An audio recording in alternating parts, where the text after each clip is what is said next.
is going on, everyone? Chris with Journals, Comics, and Pop Culture. This is our top 10 hottest selling comics of the week, our weekly video series brought to you by PopCultureZone.com. Before we get into this week's top 10 books, don't forget to check out PopCultureZone.com's. Their links are below. Check them out if you're interested in getting your hands on some awesome exclusive and incentive variants at affordable costs, CGC slabs, and of course all different kinds of pop culture items, including toys and statues. And if you're buying raw books, they ship at a flat rate fee of only $4.99. Pop Culture Zone is also on eBay, where they still hold a 100% customer feedback rating with over 8,000 ratings this year alone. Those links are below. Check them out and make sure you follow them on eBay as well.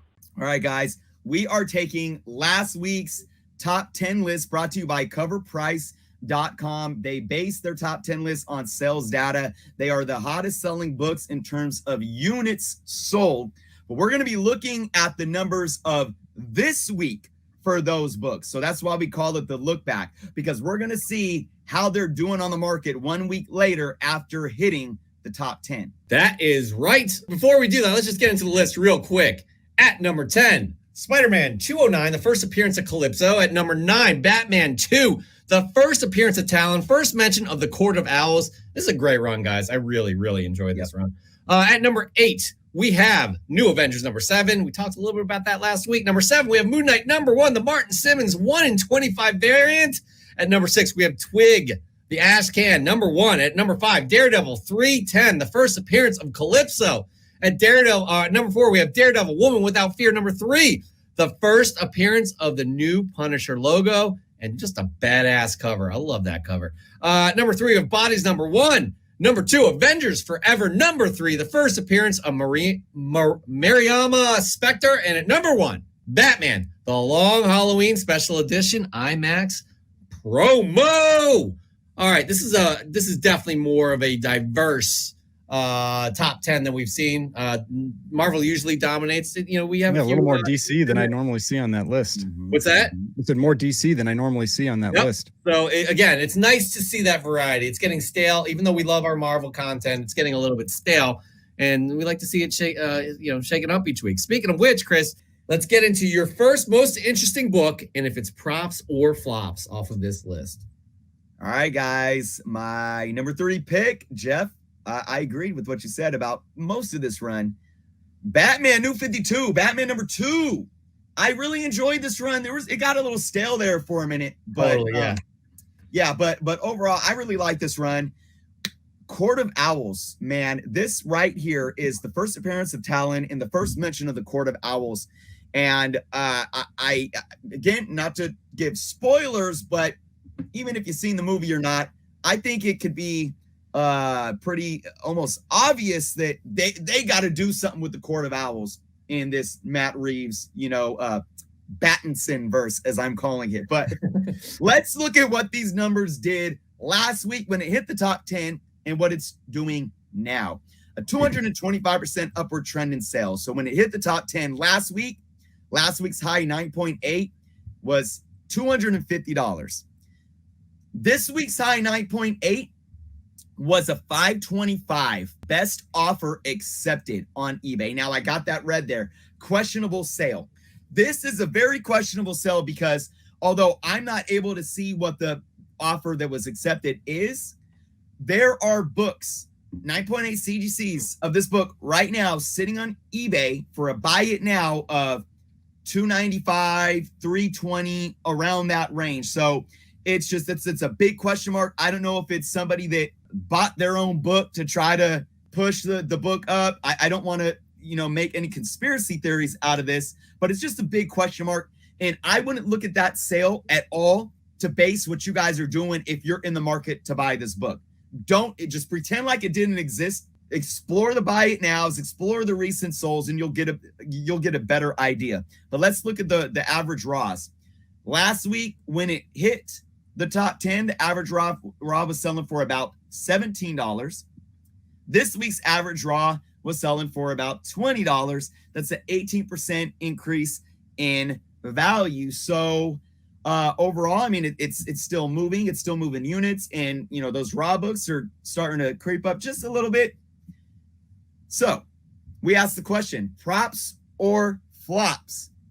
I have to give this book props. I give this book props because even right now, if you're out buying this book right now and you pay $20 or under for this book in a decent grade, I don't think that's a bad buy at all. Now, there's the big question mark too. What is the true first appearance of the Court of Owls? You know, a lot of people go for 6. Obviously, they are mentioned in this issue right here, and number 6 is a higher market valued book on the market currently. It might always be that way, but I really love the Court of Owls just for what they are in the comic books.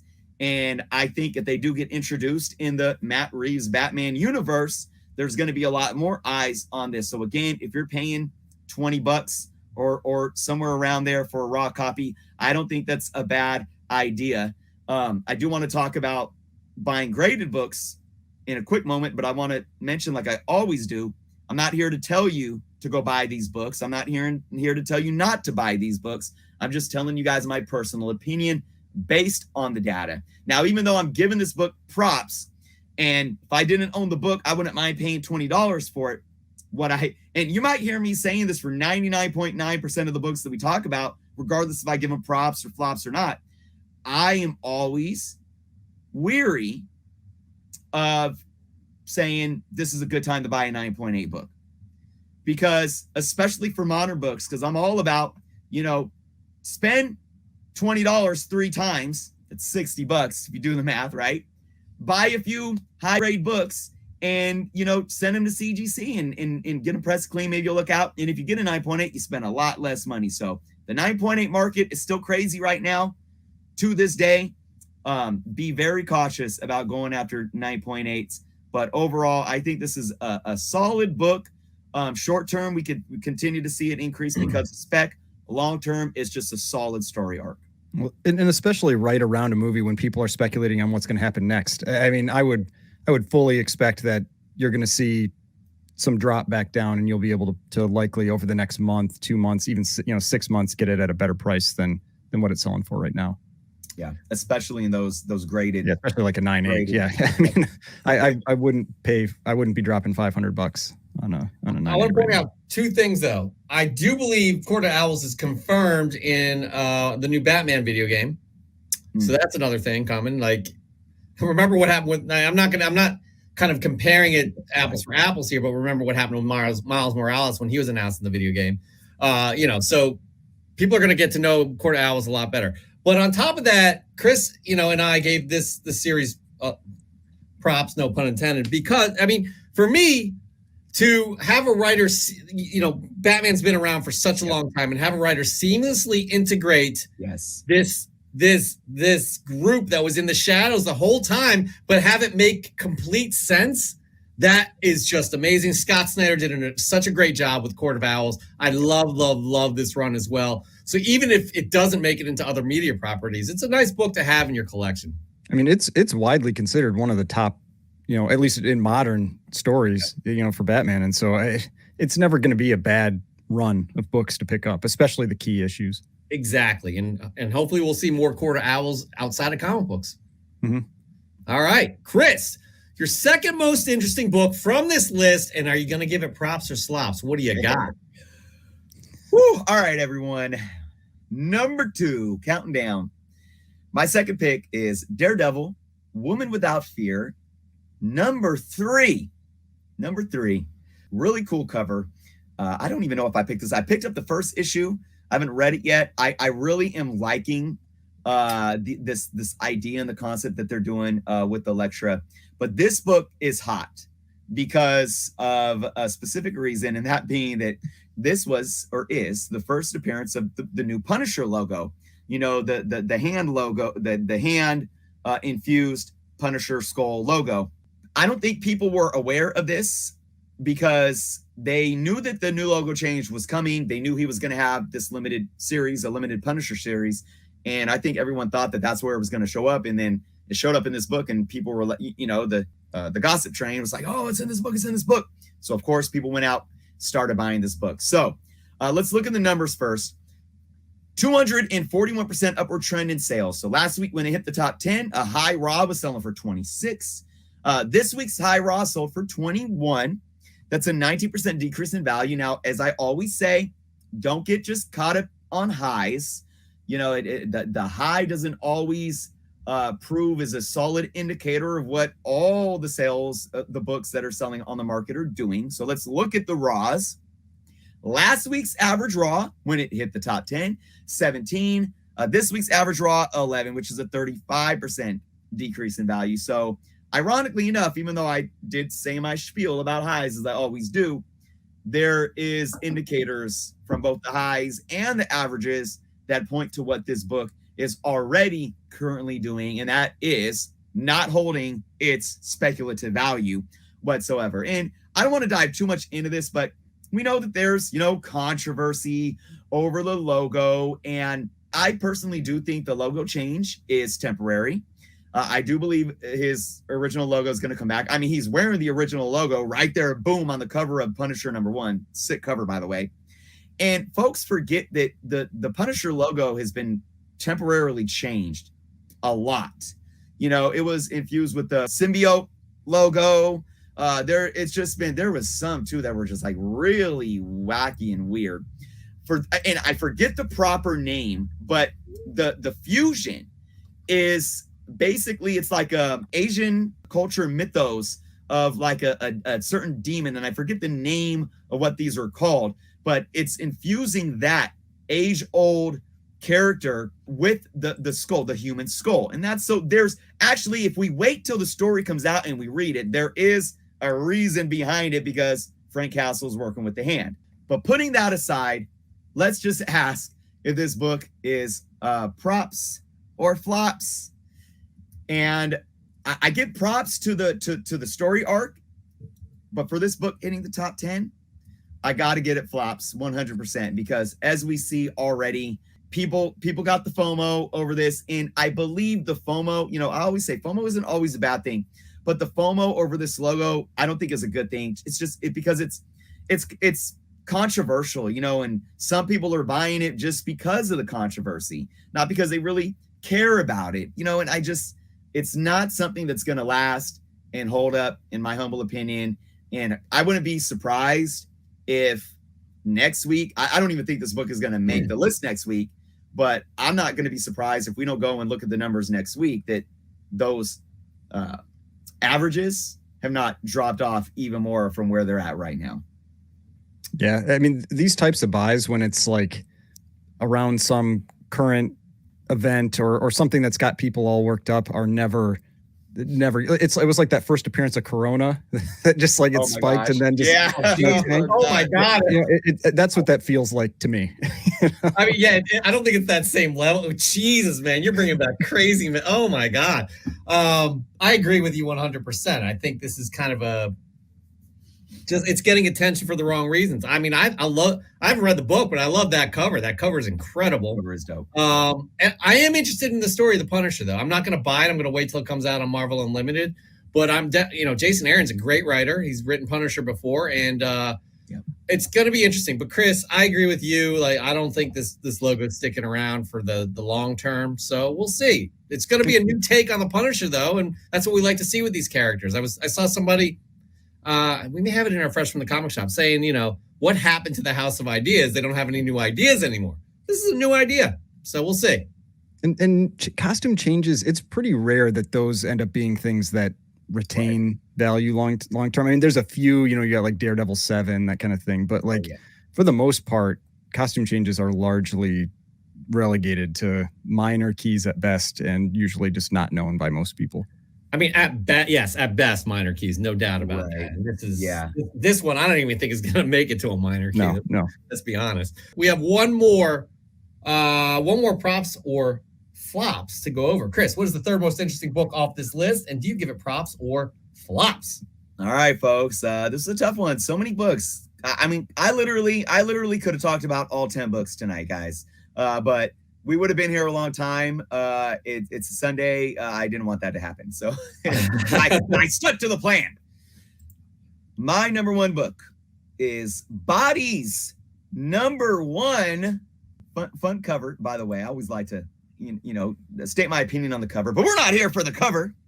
This book was optioned by Netflix. TV show, full length, live action. I don't know. All we know is it has been optioned by Netflix. Okay. So what does that mean? Well, it means we're going to look at these numbers and we're going to have an opinion of props or flops. 457% upward trend in sales. Last week when this book hit the top 10, it had a high raw of $45, folks. This week's high raw, $21. That is a 53% decrease in value. Now, again, I always got to tell you, don't just get focused on the highs. Maybe that 45 was an outlier, maybe, Let's look at the averages. Last week's average raw, $28. This week's average raw, $17.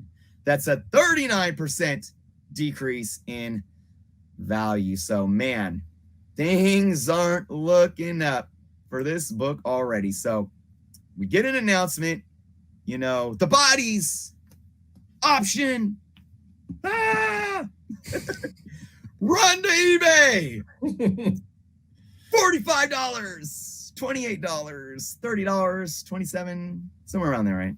Sold a lot of units too. That's why it made the list, folks. Sold a lot of units. Check this out though. Average raw prior to that announcement, folks. And yeah, I didn't round down or up on the pennies. $2.18. $2.18. Should I do I did this last week too, but do I even need to tell you guys if I'm giving this props or flops? But I have to. It's a big capital F, not just capital F, capital FLOPS. So you're talking all caps. All caps. This book, see, here's the thing. Now, don't get me wrong.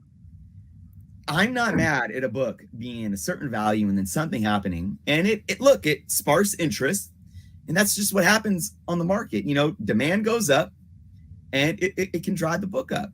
Netflix optioning it's a risky game to play because, for one, you never know if they're actually going to do it. And then two, Netflix doesn't have a real good track record with their properties. It's a hit and miss. Like you've got some that are awesome, and then you've got others that end up being kind of canceled after one season. And so that's what I was just gonna say. And they even some that are decently good, they'll still cancel them after one season. But yeah, it's tough to get into those Netflix shows like without knowing they're getting another season, like starting right with it early, because you're just like, am I going to invest all this time? And then they're like, yeah, we're not doing it anymore. Yeah. I think this definitely, what happened with this book over the last couple of weeks is, and this is my opinion, folks, it is a prime example of my concern, though, with the FOMO and how reactionary we are right now. It really is, because you got to understand, and I say this a lot, supply and demand, supply equates to any amount available on the market. That's why I say, like, don't just get caught up in print run, because if the books aren't available for purchase, then that's scarcity on the market, right? It's just like if you have a natural resource that is, I don't want to say it's infinite, but there's a lot of it out there, but you have like big conglomerates that might be controlling it. It could be scarce in terms of, people being able to have access to those resources. So in this situation, you have a comic book that nobody cared about it that much. You had sales here and there that were selling for $2, $3. And then this happens, and immediately, the supply doesn't shift, but the demand, because everyone, and again, I'm not blaming any apps, but we have instantaneous information, and they're not doing anything wrong. They're just saying, it's just like if you were subscribed to like a Hollywood Reporter or something, like they're probably releasing this information. They're probably saying, this Bodies option, comic book, Bodies is optioned by Netflix, and you get this, a notification on your phone, and immediately people are going. And there's only all it takes is for there to be, say, 3 copies on the market at that time that ping goes out, and all there needs to be is 10 people that get this notification, and now FOMO out over that book, and they're driving those they're bidding those prices up to 20, 30, 40. What was it? 45? What was the high? $45. That's all it takes. So now, as it's dropping, you realize what's happening is now people that sell comics that have these books are like, oh, I got a copy of that, or I got 2 or 3 copies of that. Let me put it up on eBay. And now you guys are realizing that it was just a bottleneck of supply and demand. It wasn't scarce at all, really. It's just that nobody had it up for sale. Now all these books are getting listed, and supply is now once again creeping up past demand. And those people that needed to have it right then are going to look back and say, all I needed to do, if I was really interested in this book, okay, I get my notification. Let me see what's available on eBay. Let me see what it's been selling for. And if the only one available on eBay are already bidding up at $15, $20, $25, $30, I would have said, man, this book was selling for $2 like 5 hours ago. I'm going to chill because I don't need it right now. I'm going to come back next week and maybe buy it for $10. Well, and assuming your LCS doesn't check eBay prices, you would very likely be able to go find a book like that in a dollar bin or less than a dollar bin. That's a really good point. Now, guys, I just need to know if you agree with Prince Zodiac's assessment on this. It's a slop of a flop. Yep. I love it. I don't think we could say it any better, even though I couldn't say it. It's a slop of a flop. I agree with that 100%. And that right there, Chris, Ryan, ends the top 10 look back, props or flops. We'll have a new list next week where Chris goes through his 3 most interesting books and if they're props or flops.